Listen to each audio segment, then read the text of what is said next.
ছাত্ৰ ছাত্ৰীসকল আজি আমি আলোচনা কৰিম দ্য সলিড ষ্টেট তোমালোকৰ প্ৰথম অধ্যায় পদাৰ্থৰ কঠিন অৱস্থাৰ বিষয়ে আগৰ শ্ৰেণীবোৰত তোমালোকে পঢ়ি আহিছা যে পদাৰ্থৰ অৱস্থা তিনিটা ইয়াত মই এটা ষ্টাৰ দি থৈছোঁ কাৰণ পদাৰ্থৰ প্লাজমা বুলি এটা চতুৰ্থ অৱস্থাও থাকে যি কি নহওক আমি পাঠ্যপুথিত সলিড লিকুইড এণ্ড গেছ অৰ্থাৎ কঠিন জুলীয় আৰু গেছীয় পদাৰ্থৰ কথা পঢ়ি আহিছোঁ আমি এটোও জানো যে জুলীয় আৰু গেছীয় পদাৰ্থ লিকুইডছ এণ্ড গেছেছ এইবোৰ কি নিৰ্দিষ্ট আকাৰ নাথাকে বৈ যাব পাৰে গতিকে এই দুবিধক একেলগে তৰল পদাৰ্থ বুলি কোৱা হয় কিয় ইহঁতে বৈ যাব পাৰে কাৰণ the molecules can move freely in liquids and gases so they can flow we call them fluids ইয়াত চালে তোমালোকে গম পাবা ৰঙা যিবিলাক স্ফিয়াৰ আছে সেইবিলাকক যদি কণা বুলি ধৰি লৈ প্লে চোৱা তেতিয়াহ'লে হয়তো বুজাত সহজ হ'ব on the other hand the constituent particles in solids have fixed positions They cannot move freely, but they can oscillate about their mean positions. অৰ্থাৎ কঠিন অৱস্থাৰ কণাবিলাকৰ নিৰ্দিষ্ট অৱস্থান থাকে ইয়াত চোৱা তোমালোকে এই কণাবিলাক যেনি তেনি ঘূৰি ফুৰিব পৰা নাই কিন্তু এই কণাবিলাকে নিজৰ জাগাতে অসিলেট কৰি আছে দুলি আছে সেই কাৰণে কঠিন অৱস্থাবিলাকৰ নিৰ্দিষ্ট আকাৰ থাকে আৰু দৃঢ় হয় ৰিজিড হয় Now the question is for a particular substance which state is the most stable state under a given condition of temperature and pressure. তাৰ কাৰণে আমি এটা উদাহৰণ লওঁ আমি জানো যে পানীৰ অৱস্থা তিনিটা ice, water and steam. বৰফ, নৰ্মেল পানী আৰু ভাপ। room temperature আৰু atmospheric pressureত আমি পানীক জুলীয়া অৱস্থাত পাওঁ নৰ্মেল পানী হিচাপত পাওঁ যদি আমি টেম্পাৰেচাৰটো কমাই দিওঁ 0 ডিগ্ৰী সেলসিয়াছৰ তলত আমি তাক বৰফ হিচাপে পাওঁ আৰু 100 ডিগ্ৰীত আমি তাক ভাপ হিচাপত পাওঁ এটা প্ৰশ্ন হয় যে এটা নিৰ্দিষ্ট উষ্ণতা আৰু চাপত কোনো এটা পদাৰ্থৰ কোনটো অৱস্থা আটাইতকৈ সুস্থিৰ হ'ব সেইটো কিহৰ ওপৰত নিৰ্ভৰ কৰে তোমালোকে হয়তো জানা যে the most stable state is decided by the net effect of two opposing factors The first one is intermolecular forces. অসমীয়াত কোৱা হয় আন্তঃ আণৱিক বল Intermolecular forces tend to keep the molecules, atoms or ions closer.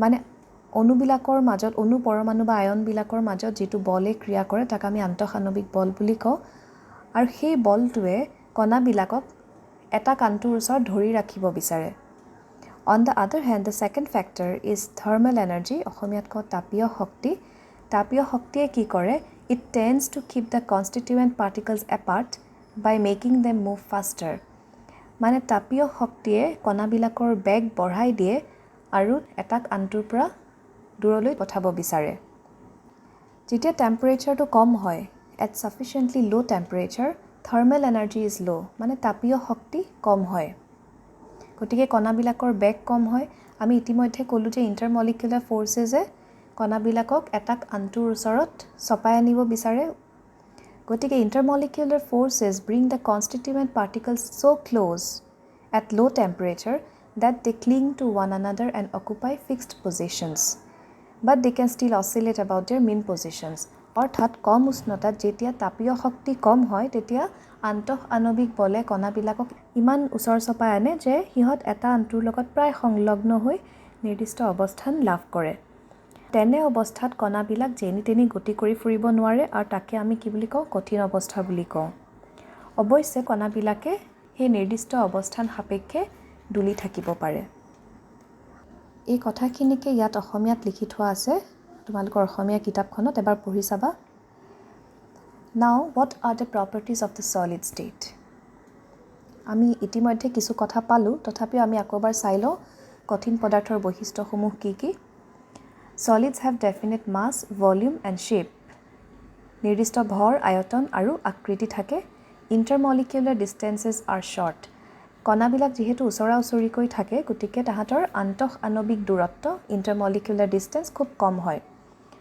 3 number intermolecular forces are strong. কণাবিলাক ওচৰা-ওচৰিকৈ থাকে তাহাঁতৰ মাজত যেটো বলে ক্ৰিয়া কৰে আন্তঃ আণৱিক বল সেইটো খুব শক্তিশালী হয় খুব প্ৰবল হয়. Number 4, the constituent particles have fixed positions and can only oscillate about their mean positions. হেতু আমি ইতিমধ্যে পাতিলো যে কণাবোৰৰ নিৰ্দিষ্ট অৱস্থান থাকে আৰু সেই অৱস্থান সাপেক্ষে কেৱল দুলি থাকিব পাৰে যেনি তেনি গতি কৰি ফুৰিব নোৱাৰে Number 5, they are incompressible and rigid. কঠিন পদাৰ্থবিলাকক সহজতে সংকুচিত কৰিব নোৱাৰি আৰু ইহঁত দৃঢ় হয়। এই অধ্যায়টোত আমি প্ৰধানকৈ কঠিন পদাৰ্থবিলাকৰ গঠনৰ বিষয়ে পঢ়িম, কিন্তু কিবা এটা কাম কৰাৰ আগতে আমি জানিব লাগিব যে আমি কামটো কিয় কৰি আছোঁ। Why should we study the structure of solids? সেইটো আমি জানিব লাগিব।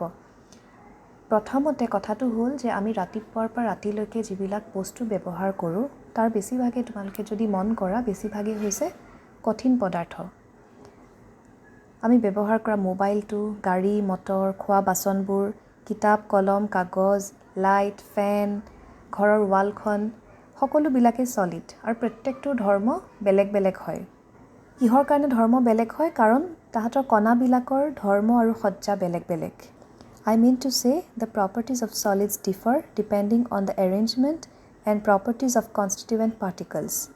The correlation between structure and properties helps to design or discover new materials with desired properties. মানে গঠন আৰু ধৰ্মৰ যে সম্পৰ্ক আছে সেই সম্পৰ্কটো যদি আমি জানো তেতিয়া নতুন নতুন পদাৰ্থ আৱিষ্কাৰ কৰিবলৈ বা ডিজাইন কৰিবলৈ সুবিধা হয়। ওকে, এতিয়া আমি আহোঁ কঠিন পদাৰ্থৰ গঠনলৈ। কঠিন পদাৰ্থৰ কণাবিলাকৰ সজ্জাৰ ক্ৰমৰ ওপৰত নিৰ্ভৰ কৰি based on the nature of order present in the arrangement of the constituent particles, সলিডবিলাকক দুটা ভাগত ভগোৱা হয়, ক্ৰিষ্টেলাইন আৰু এমৰফাছ। অসমীয়াত কওঁ ক্ৰিষ্টেলীয় আৰু অনিয়তাকাৰ। ক্ৰিষ্টেলীয় পদাৰ্থৰ উদাহৰণ হ'ল সোডিয়াম ক্লৰাইড, কোৱাৰ্টছ, আমি সকলোৱে খাই থকা নিমখ, সাধাৰণ নিমখ। অনিয়তাকাৰ কঠিন পদাৰ্থৰ উদাহৰণ হ'ল গ্লাছ, ৰাবাৰ, মেনি প্লাষ্টিক্স। প্ৰথমতে আমি চাওঁ ক্ৰিষ্টেলাইন সলিডছবোৰ কি। ক্ৰিষ্টেলীয় পদাৰ্থবোৰ অসংখ্য সৰু সৰু ক্ৰিষ্টেলেৰে গঠিত হয়, য'ত প্ৰত্যেকটো ক্ৰিষ্টেলৰ এটা নিৰ্দিষ্ট জ্যামিতিক আকৃতি থাকে, ডেফিনিট কেৰেক্টাৰিষ্টিক জিঅ'মেট্ৰিকেল শ্বেপ থাকে। আৰু কণাবোৰ মানে যিবিলাক কণাৰে ক্ৰিষ্টেলটো গঠিত, অণু, পৰমাণু, আয়ন, সেইবোৰ এটা নিৰ্দিষ্ট ক্ৰমত সজোৱা থাকে আৰু তাৰ পুনৰাবৃত্তি হৈ থাকে, সেই ক্ৰমটোৰ পুনৰাবৃত্তি হৈ থাকে। ক্ৰিষ্টেলটো যিমানেই ডাঙৰ নহওক কিয় এমূৰৰ পৰা আনটো মূৰলৈ কণাবিলাকৰ সজ্জাৰ একেটা ক্ৰমেই থাকে আৰু সেইটোক কোৱা হয় দীৰ্ঘ পৰিসৰৰ ক্ৰম। ইংৰাজীত কোৱা হয় long range order. The arrangement of constituent particles is ordered and repetitive in 3 dimensions. এতিয়া তোমালোকে যদি ক্ৰিষ্টেলটোৰ যিকোনো এটা পইণ্টত এটা কণা আৰু তাৰ চাৰিওফালৰ কণাবিলাকৰ অৱস্থানটো গম পাই যোৱা, তেতিয়াহ'লে ক্ৰিষ্টেলটোৰ যিকোনো ঠাইতে, যিকোনো ৰিজিয়নতে সঠিকভাৱে কণাবিলাকৰ অৱস্থান অনুমান কৰিব পাৰিবা, কাৰণ একেটা ক্ৰমেই ৰিপিট হৈ থাকে। ইয়াতে চোৱা, এইটো দেখুওৱা হৈছে কোৱাৰ্টছৰ 2 ডাইমেনশ্যনেল ষ্ট্ৰাকচাৰ, দ্বিমাত্ৰিক গঠন। কোৱাৰ্টছ ক্ৰিষ্টেলাইন, ইয়াত তোমালোকে দেখিবা একেটা ক্ৰমেই বাৰে বাৰে ৰিপিট হৈ আছে। এতিয়া আহোঁ অনিয়তাকাৰ পদাৰ্থলৈ, এমৰফাছ সলিডছ। গ্ৰীক শব্দ এমৰফছ মানে হৈছে নো ফৰ্ম। ইয়াত কি হয়, দীৰ্ঘ পৰিসৰৰ ক্ৰম নাথাকে, মানে এমূৰৰ পৰা সিমূৰলৈ কণাবিলাকৰ সজ্জাৰ একেটা ক্ৰম ৰিপিট হোৱা দেখা নাযায়। কেৱল কম পৰিসৰতহে কণাবোৰৰ সজ্জাৰ এটা নিৰ্দিষ্ট ক্ৰম দেখা যায়। সেইটোক কোৱা হয় হ্ৰস্ব পৰিসৰৰ ক্ৰম বা শ্বৰ্ট ৰেঞ্জ অৰ্ডাৰ। আৰু regular and periodically repeating pattern is observe over short distances only. ইয়াতে দেখুওৱা হৈছে কোৱাৰ্টছ গ্লাছৰ দ্বিমাত্ৰিক গঠন, কোৱাৰ্টছ গ্লাছৰ 2 ডাইমেনশ্যনেল ষ্ট্ৰাকচাৰ। এটা কথা মন কৰা, quartz glass is amorphous and quartz is crystalline, সেইটো মনত ৰাখিবা। এতিয়া আমি চাম ক্ৰিষ্টেলাইন আৰু এমৰফাছ সলিডছৰ ধৰ্মবোৰ কেনেকুৱা হয়। আমি আগতেই ক'লোঁ যে পদাৰ্থৰ ধৰ্ম কণাবিলাকৰ সজ্জাৰ ওপৰতো নিৰ্ভৰ কৰে। At first let's talk about melting point. অসমীয়াত কোৱা হয় গলনাংক বুলি। গলনাংক বা মেল্টিং পইণ্টৰ ডেফিনিশ্যনটো তোমালোকে জানা চাগে, সেইটো হৈছে যে দ্য টেম্পাৰেচাৰ এট উইচ আ solid changes into liquid state, মানে যিটো উষ্ণতাত এটা গোটা পদাৰ্থ গৈ জুলীয়া অৱস্থা প্ৰাপ্ত হয়, সেইটোৱে হৈছে তাৰ গলনাংক। Now, crystalline solids have a sharp melting point, but amorphous solids melt over a range of temperature. ক্ৰিষ্টেলীয় পদাৰ্থৰ গলনাংকটো আমি একেবাৰে সঠিকভাৱে জানিব পাৰোঁ, কিন্তু অনিয়তাকাৰ পদাৰ্থ উষ্ণতাৰ এটা পৰিসৰত গ'লে, এটা ৰেঞ্জত গ'লে, উদাহৰণ এটা লওঁ, তোমালোকে দেখিছা আইচ যদি মেল্ট হয় 0 ডিগ্ৰী চেলচিয়াছ হৈছে তাৰ গলনাংক, আইচৰ পৰা চিধা ৱাটাৰ হৈ যায়, আইচৰ এটা শাৰ্প মেল্টিং পইণ্ট থাকে which is 0 ডিগ্ৰী চেলচিয়াছ। তোমালোকে যদি বাটাৰৰ কথা মনত পেলোৱা, আমি যেতিয়া ফ্ৰিজৰ ভিতৰত ৰাখোঁ বাটাৰটো হাৰ্ড সলিড হৈ থাকে, এটা গোটা পদাৰ্থ হিচাপত থাকে, উলিয়াই আনি যদি গৰমৰ দিনত বাহিৰত থোৱা সি কোমল হৈ যায়, বা টেম্পাৰেচাৰটো আৰু বঢ়াই দিলে সি গলি লিকুইড হৈ যায়। বাটাৰৰ মেল্টিং পইণ্টৰ ৰেঞ্জটো হৈছে 32 degree Celsius two 35 degree Celsius. গতিকে আমি দেখিলোঁ যে আইচৰ এটা শ্বাৰ্প মেল্টিং পইণ্ট থাকে, কিন্তু বাটাৰৰ শ্বাৰ্প মেল্টিং পইণ্ট নাথাকে। ই প্ৰথমতে কোমল হয় আৰু তাৰপিছত এটা ৰেঞ্জ অফ টেম্পাৰেচাৰ, উষ্ণতাৰ এটা পৰিসৰতহে গলে। যিহেতু অনিয়তাকাৰ পদাৰ্থবোৰ সলিডৰ পৰা গৈ চিধাই লিকুইড হৈ নাযায়, গতিকে অনিয়তাকাৰ পদাৰ্থবোৰ বিভিন্ন ফাঁচত গঢ় দিব পাৰি। এই ছবিবোৰ তোমালোকে যে দেখিছা, এইবোৰ হৈছে এটা গ্লাছ ৱৰ্কশ্বপৰ। তাতে মানুহজনে গ্লাছ গলাই গলাই বেলেগ বেলেগ শ্বেপৰ বস্তু তৈয়াৰ কৰে। আৰু এটা ইম্পৰ্টেণ্ট কথা আমি আলোচনা কৰিব লাগিব, সেইটো হৈছে চিউডো সলিড অৰ ছুপাৰ কুল্ড লিকুইড। অসমীয়াত কোৱা হয় ভুৱা কঠিন পদাৰ্থ বা অতি শীতলীকৃত জুলীয়া পদাৰ্থ। তোমালোকে ইতিমধ্যে দেখিলা যে এমৰফাছ সলিডৰ যিটো ষ্ট্ৰাকচাৰ, কণাবিলাকৰ যিটো সজ্জা, সেইটো লিকুইডৰ লগত মিলে। Amorphous solids have the same structural features as liquids, and so they are regarded as extremely viscous liquids.